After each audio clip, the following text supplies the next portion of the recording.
आप बहुत पढ़िए, पढ़ाई बहुत ज़रूरी है, एजुकेशन इज़ वेरी इंपॉर्टेंट। आप अपने एकेडमिक्स पे फोकस करिए, और बहुत सारे ऐसे लोग हैं जिनको एकेडमिक्स में रुचि नहीं है, तो आपको जिस भी चीज़ में रुचि है वो करिए। तो मुझे ऐसा लगता है कि नारियों को खुद को किसी से बेहतर साबित करने की आवश्यकता नहीं है। पॉलिटिक्स तो करनी ही चाहिए डेफिनेटली, बट सिर्फ पॉलिटिकल मोटिव्स और सिर्फ पॉलिटिकल गेन्स से हटकर देश के लोकतंत्र को मजबूत करने की दिशा में काम करना है। आपातकाल से मैं असहमत हो सकती हूँ, पर इंदिरा गांधी के नेतृत्व पे प्रश्न उठाने का सामर्थ्य मुझ में नहीं है। आज की राष्ट्रीय युवा संसद में, आज जो जयपुर में राष्ट्रीय युवा संसद आयोजन हुआ, उसमें 25 से यानी कि करीबन 25 राज्यों के युवा यहाँ पर मौजूद हैं, जिन्होंने अपने अलग अलग विचार यहाँ पे रखे।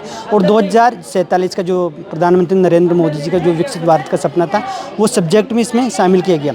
आज हमारे साथ इन तमाम बातों पर चर्चा करने के लिए साक्षी जी हमारे साथ मौजूद हैं, जो यूपी से बिलोंग करती हैं। उनसे बातचीत करेंगे, जिन्होंने अभी महिला सशक्तिकरण को लेकर के इन्होंने अपना पक्ष रखा। साक्षी जी, पहले तो बहुत बहुत धन्यवाद आपका अदा करता हूं। Thank you so much sir for having me. आपको अभी जो महिला सशक्तिकरण का जो आपको टॉपिक मिला, उस पर आपने बिल्कुल बेखूबी से अपना पक्ष रखा। उसको आगामी जो महिला सशक्तिकरण को लेकर के जो आने वाली महिला या जो लड़कियां, उनको क्या संदेश देना चाहते हो? सर, आने वाली लड़कियों को मैं एक ही संदेश देना चाहूँगी कि आप बहुत पढ़िए, पढ़ाई बहुत ज़रूरी है, एजुकेशन इज़ वेरी इंपॉर्टेंट। आप अपने एकेडमिक्स पे फोकस करिए, और बहुत सारे ऐसे लोग हैं जिनको एकेडमिक्स में रुचि नहीं है, तो आपको जिस भी चीज़ में रुचि है वो करिए। आप अपने ड्रीम्स को फॉलो करिए, और फाइनेंशियल इंडिपेंडेंस लड़कियों के लिए बहुत ज़रूरी है। आप अपने आप में इंडिपेंडेंट बनिए, और नारी तू नारायणी, तो नारायणी हैं आप। और रानी, एक स्टेटमेंट बोला जाता है कि रानी क्यों मर्दानी होती, रानी स्वयं भवानी थी। तो रानी, तुम भवानी हो, आगे बढ़ो और अपना पथ प्रशस्त करो। आपने अपने टॉपिक में 2-3 नाम आपने लिए महिलाओं के। लक्ष्मीबाई का आपने नाम लिया, और पन्नादाई का आपने नाम लिया, पद्मिनी का आपने नाम लिया, तमाम यानी कि सभी महिलाओं को आपने नाम लिया। तो इन महिलाओं के साथ में आने वाली पीढ़ी को क्या मैसेज? सर, अगर आप इन सारी महिलाओं को देखें तो शौर्य के साथ साथ त्याग का, दोनों का बहुत अच्छा बैलेंस हमें देखने को मिलता है। चाहे आप पद्मिनी को देखें, चाहे आप अहिल्याबाई होलकर को देखें, जिन्होंने अपना पूरा जीवन धर्म की संस्थापना में न्यौछावर कर दिया, चाहे आप पन्नाधाई को देखें, तो जितना शौर्य है उतना ही त्याग है।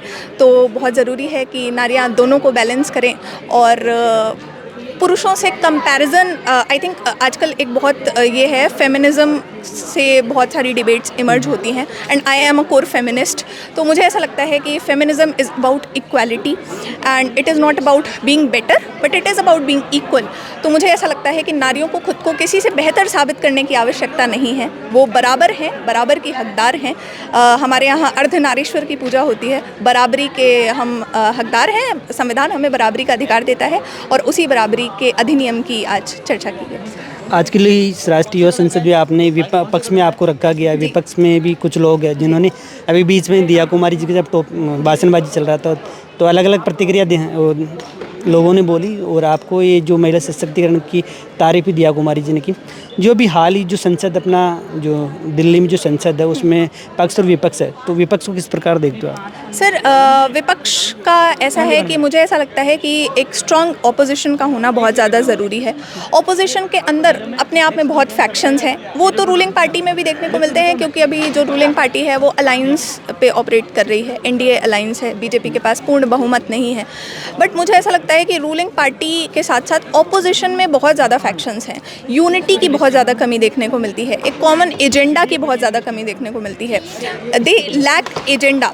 तो बेसिकली मुझे ऐसा लगता है कि उन्हें अपने एक स्ट्रॉन्ग एजेंडा की तरफ काम करना चाहिए, और पॉलिटिक्स तो करनी ही चाहिए डेफिनेटली, बट सिर्फ पॉलिटिकल मोटिव्स और सिर्फ पॉलिटिकल गेन्स से हटकर देश के लोकतंत्र को मजबूत करने की दिशा में काम करना चाहिए। क्या कमी दिख रही है आपको विपक्ष में? सर, जैसा मैंने बताया, मुझे जो सबसे प्रमुख कमी दिखती है वो है फैक्शंस की, कि बहुत मतभेद हैं ऑपोजिशन में अंदर ही अंदर। और ये जो कोलिशन है, ये मोस्टली जैसे एक टाइम पे हम देखते थे कि इंदिरा गांधी जी के समय में, उसके बाद मोरारजी देसाई के टाइम पे जनता पार्टी जब आई, जेपी नारायण के टाइम पे जनता पार्टी, जेपी नारायण ने वो पूरा रेवोल्यूशन चलाया। उस टाइम पे भी जब उसके पहले संयुक्त विधायक दल हुआ करते थे, तो संयुक्त विधायक दल जो हैं उसके अंदर जो पार्टीज़ थी वो एंटी कांग्रेसिज्म, रजनी कोठारी ने एक मतलब इसके ऊपर काफ़ी अच्छे से लिखा है, और राम मनोहर लोहिया ने टर्म दिया है एंटी कांग्रेसिज्म। मतलब वो सिर्फ कांग्रेस का विरोध करने के लिए साथ में थी। जैसे आप देखें बीजेपी जो है वो लेफ्ट के साथ अलायंस बना रही है जाकर के, तो ये चीज़ हमें आज भी देखने को मिलती है कि वो साथ हैं सिर्फ बीजेपी का विरोध करने के लिए, भले ही उनकी विचारधाराएं बहुत अलग हैं। तो मुझे ऐसा लगता है इन इंटरनल फैक्शंस को थोड़ा सा कम करना चाहिए और यूनिटी की तरफ फोकस करना चाहिए, और ये यूनिटी तब आएगी जब उनके पास एक कॉमन एजेंडा होगा, जो वो काफ़ी हद तक लैक करते हैं, मुझे ऐसा लगता है। देश की प्रधानमंत्री भी महिला रही इंदिरा गांधी, उनके टाइम में आपातकालीन की स्थिति भी देश में बनी, उसको किस प्रकार देखते हो? सर आपातकाल डेफिनेटली मुझे पर्सनली ऐसा लगता है कि सही नहीं था, असंवैधानिक था। बहुत सारी ऐसी चीज़ें हुई उस टाइम पे जो असंवैधानिक थी। जैसे अगर आप देखें तो सुप्रीम कोर्ट में AN रे का चीफ जस्टिस बनना, उसके बाद इतने सारे लोगों का प्रिवेंटिव डिटेंशन के थ्रू जेल में चले जाना, तो बहुत सारी असंवैधानिक चीज़ें हुई, और डेफिनेटली वो एक ब्लैक पीरियड था इंडियन पॉलिटिक्स का। बट इन जनरल अगर मैं इंदिरा गांधी को देखूं, क्योंकि अगर आप देखें तो कमियां सब में होती हैं, आप ये नहीं कह सकते कि आप अगर स्टार्टिंग से भी देख लें, नेहरू जी, फिर लाल बहादुर शास्त्री जी का टेन्योर तो खैर बहुत कम रहा, फिर इंदिरा गांधी, मोरारजी देसाई, हर एक प्रधानमंत्री के टेन्योर में कुछ ऐसी चीज़ें, इवन नरेंद्र मोदी जी, तो हर एक प्रधानमंत्री के टेन्योर में कुछ ऐसी चीज़ें हुई हैं जो लोगों को नागवार गुजरी हैं, और लोगों से सहमत नहीं हैं, या लोगों को लगता है कि वो नहीं होनी चाहिए थी। बट अगर इन जनरल मैं देखूँ तो इंदिरा गांधी एक बहुत ही प्रेरणादायी स्त्री हैं, आयरन लेडी हैं, और जिस तरीके से उन्होंने भारत देश का इतना कुशल नेतृत्व किया, इवन कांग्रेस के अंदर से इतने विरोध के बाद कि कांग्रेस भी 2 पार्ट्स में टूट गई, सिंडिकेट का इतना विरोध उन्हें देखने को मिला, उसके बाद भी जिस तरीके से उन्होंने नेतृत्व किया, तो एक बहुत कुशल नेतृत्व करता है। और जैसे कहते हैं हमारे जेनजी, उसमें एक टर्म है ऑरा, तो बहुत ऑरा है इंदिरा गांधी में, उस ऑरा को तो हम डिनाई नहीं कर सकते। आपातकाल से मैं असहमत हो सकती हूँ, पर इंदिरा गांधी के नेतृत्व पे प्रश्न उठाने का सामर्थ्य मुझ में नहीं है। इंदिरा गांधी के ओरे की आपने बात की, क्या उस ओरे को आप भी रखना चाहते हो? सर डेफिनेटली बहुत प्रेरणादायी स्त्री हैं, एंड आई थिंक इतनी इंस्पिरेशनल है। जैसे मैंने अभी सुषमा स्वराज का भी जिक्र किया था, तो जितनी भी प्रेरणादायी स्त्रियां हैं जो पॉलिटिक्स में आगे हैं, जो एकेडमिक्स में आगे हैं, जो स्पोर्ट्स में आगे हैं, जो लाइफ में किसी भी फील्ड में आगे हैं, इवन मैं यहाँ पे एक और चीज़ का मेंशन करना चाहूँगी, इवन बहुत सारी ऐसी महिलाएं हैं जो फॉर्मली किसी प्रोफेशन में नहीं हैं बट हाउस वाइफ्स हैं। जैसे मैं अपनी माँ को देखती हूँ, तो मेरी माँ मेरे लिए सबसे बड़ी इंस्पिरेशन है। वो हाउस मेकर हैं, बट जिस तरीके से वो चीज़ों को मैनेज करती हैं, तो ऐसी जितनी भी स्त्रियाँ हैं वो बहुत स्ट्रेंथ कैरी करती हैं, और वो सारी मेरे लिए बहुत बड़ी इंस्पिरेशन है। तो Indira Gandhi definitely is an inspiration. अगर हम ऑरा की बात करें, पर्सनालिटी की बात करें, करिश्मा की बात करें, लीडरशिप की बात करें। साक्षी, 2 सवाल मेरा हो रहे हैं, 2 सवाल हो रहे हैं। अभी जो मेरा जो अंतिम सवाल रहेगा, तो यानी कि अंतिम सवाल मेरा ये है कि आज़ाद भारत से लेकर अब तक का जो कार्यकाल रहा, उनमें से सबसे बेस्ट कार्यकाल किस प्रधानमंत्री का आपको लगा? सर लाल बहादुर शास्त्री जी का कार्यकाल छोटा था बट प्रभावशाली था। नेहरू जी ने भी अपने कार्यकाल में काफ़ी काम किया है। मुझे पर्सनली, मैं थोड़ा सा बायस्ड हूँ अटल बिहारी वाजपेयी जी के लिए, तो मुझे पर्सनली उनका कार्यकाल बहुत प्रभावित करता है। उसके बाद इंदिरा गांधी जी का कार्यकाल भी अच्छा रहा। अटल जी का कौन सा काम आपको पसंद आया? सर अटल जी की जो निष्पक्षता थी, जिस तरीके से वो सदन में अपनी बात को रखते थे, और जिस तरीके से आप देखिए तो एक बार उनकी 13 दिन की सरकार गिर गई थी, उसके बाद भी राजनीति में जिस तरीके से उन्होंने अपनी पकड़ बना करके रखी, और इसके बाद भी एक फिर फुल टर्म का नेतृत्व किया, और देश के पहले नॉन कांग्रेस प्रधानमंत्री बने जिन्होंने अपना फुल टर्म पूरा किया। इसके पहले भी नॉन कांग्रेस प्रधानमंत्री रहे हैं, बट उन्होंने फुल टर्म पूरा किया, तो वो मुझे बहुत प्रभावशाली लगता है। लास्ट सवाल मेरा, अभी मुख्यमंत्री दिया कुमारी जी ने जो 2047 का जो विकसित भारत का सपना था, उसको लेकर डिजिटल इंडिया यानी मेक इन इंडिया का जो उन्होंने बोला कि एक टॉपिक वो भी जोड़ा जाए, उसको किस प्रकार देखते हो? सर सोशल मीडिया और डिजिटल मीडिया पे मेरे थोड़े से डिवाइडेड ओपिनियंस हैं। पहला तो मुझे ऐसा लगता है कि ये जो डिजिटलाइजेशन हुआ है, इसने बहुत एक्सेस दिया है लोगों को। अगर आप देखें, मैं खुद एक टीचर हूँ, ऑनलाइन एजुकेटर हूँ, तो मैं देखती हूँ कि इवन ऐसे बच्चे जो बहुत सुदूर गांवों से आते हैं, जिनके पास एजुकेशन का एक्सेस नहीं है, वो भी पढ़ रहे हैं, और डिजिटल मीडिया के माध्यम से पढ़ करके वो सेंट्रल यूनिवर्सिटीज़ में जा रहे हैं। तो बहुत अच्छा लगता है वो देख करके। और डिजिटलाइजेशन ने चीज़ों को ईजी बहुत बना दिया है, चीज़ें कन्वीनियंट बहुत ज़्यादा हो गई हैं।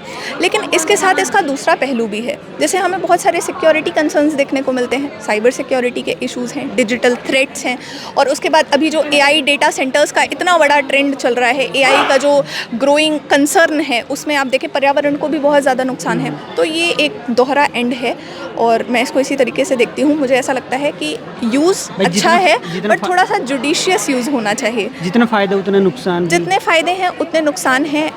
नुकसान अब थोड़ा सा ज़्यादा बढ़ने लग गए हैं। जब स्टार्टिंग में डिजिटलाइजेशन हुआ था तो फ़ायदों का पलड़ा भारी था, अभी मुझे नुकसानों का पलड़ा भारी होता हुआ दिखाई देता है। अभी जो देश भर में जो पेपर हो रहे हैं, एग्ज़ाम वगैरह जो हो रहे हैं, उसमें पेपर लीक का जो घटनाक्रम सामने आ रहा है, उसको किस नज़र से देखते हो? सर, मुझे ऐसा लगता है कि सरकार को इसके लिए कड़े नियम लेने चाहिए और जो भी पॉसिबल मेजर्स हो सकते हैं वो उठाने चाहिए, क्योंकि शिक्षा इस देश की बैकबोन है और अगर लोग शिक्षित नहीं होंगे तो हम कभी विकसित नहीं बन पाएंगे। विकसित भारत जो 2047 का हमारा विज़न है वो बिना शिक्षित भारत को अकम्प्लिश किए पॉसिबल नहीं है। अगर आप देखें तो बहुत सारे युवाओं की आशाएं लगी होती हैं। मैं खुद अपने बहुत सारे फ्रेंड्स को जानती हूँ जिन्होंने नीट का पेपर दिया, उनका पेपर बहुत अच्छा गया, पेपर लीक हो गया और अभी भी खैर उनका अच्छा स्कोर आ रहा है नेक्स्ट रीनेट वाले पेपर में, बट 1 महीने की वो जो मानसिक प्रताड़ना उनको झेलनी पड़ी, वो जो प्रेशर होता है, वो जो स्ट्रेस होता है, जैसे हम देखते हैं बहुत सारे बच्चों ने सुसाइड कर लिया, 6 से 7 लोगों ने, और वो आंकड़ा अभी रजिस्टर्ड है, वो बढ़ता चला जा रहा है। हर रोज़ आता है कि रीनेट का पेपर अच्छा नहीं गया तो उसने सुसाइड कर लिया। इस तरीके के भी मामले देखने को मिलते हैं। तो मुझे ऐसा लगता है कि जो पेपर लीक का मामला है इसको तत्काल संज्ञान में लेना चाहिए और इस पे कड़े स्टेप्स लेना बहुत ज़रूरी है। मुझे ये भी लगता है कि प्रधानमंत्री, गृह मंत्री, हालांकि गृह मंत्री का इसमें उतना वो नहीं है, बट प्रधानमंत्री जहाँ इतनी ट्वीट्स करते हैं, एक बहुत इसके लिए भी आनी चाहिए थी। मन की बात में जब वो इतनी बातें रखते हैं तो कुछ बातें इसके उस पर भी करनी चाहिए थी। हालांकि मैं सत्ता पक्ष को रिप्रेजेंट कर रही हूँ, बट मुझे कोई गुरेज नहीं है सत्ता पक्ष की जो कमियां हैं, रूलिंग पार्टी की जो कमियां हैं, उनको कॉल आउट करने में। मैं दोनों पार्टीज़ को कॉल आउट करती हूँ, मैं रूलिंग पार्टी को भी कॉल आउट करती हूँ, मैं ऑपोजिशन को भी कॉल आउट करती हूँ, क्योंकि स्वतंत्र भारत की नागरिक हूँ। I do not owe my allegiance to any political party, my only faith is towards my nation.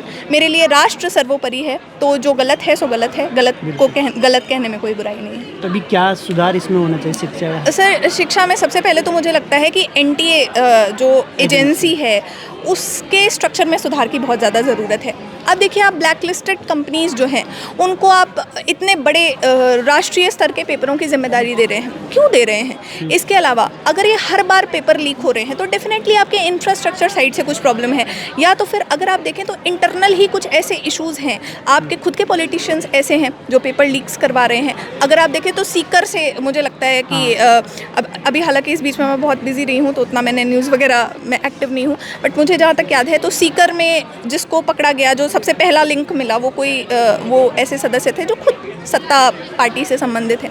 तो ऐसे मामलों को तत्काल संज्ञान में लेना चाहिए और NTA का जो स्ट्रक्चर है उस पर रिफॉर्म्स की बहुत ज़्यादा ज़रूरत है। कमेटीज़ का गठन करना चाहिए सरकार को, जो ये चीज़ को सुनिश्चित करें कि क्या समस्या है और उस समस्या का समाधान कैसे हो सकता है। विपक्ष का कहना है कि कहीं ना कहीं अपनों को फ़ायदा पहुँचाने के लिए बीजेपी ने NTA का गठन किया, कि ये बात सत्य है? देखिए, अब विपक्ष तो प्रश्न उठाएगा, विपक्ष का काम है प्रश्न उठाना।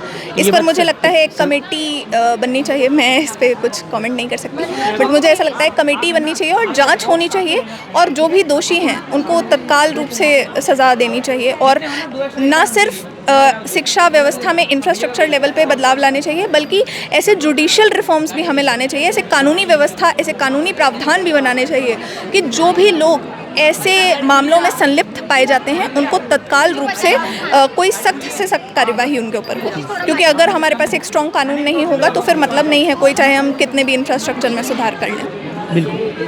आज की इस राष्ट्रीय युवा संसद में साक्षी जी ने जो अपने विचार रखे हैं, इन्होंने महिला सशक्तिकरण से लेकर के जो 2047 का जो विकसित भारत का सपना था उस वहाँ तक, यानी कि जो हाल ही में हुई नीट एग्ज़ाम को लेकर के उन्होंने अपनी बेखूबी से अपनी बात रखी और किस प्रकार सरकार को इसमें कुछ बदलाव करना चाहिए, तमाम प्रकार की बातें साक्षी जी हमने जानी। तो हमारा वीडियो आपको कैसा लगा, आप कमेंट बॉक्स में कमेंट करके ज़रूर बताइए। शुक्रिया।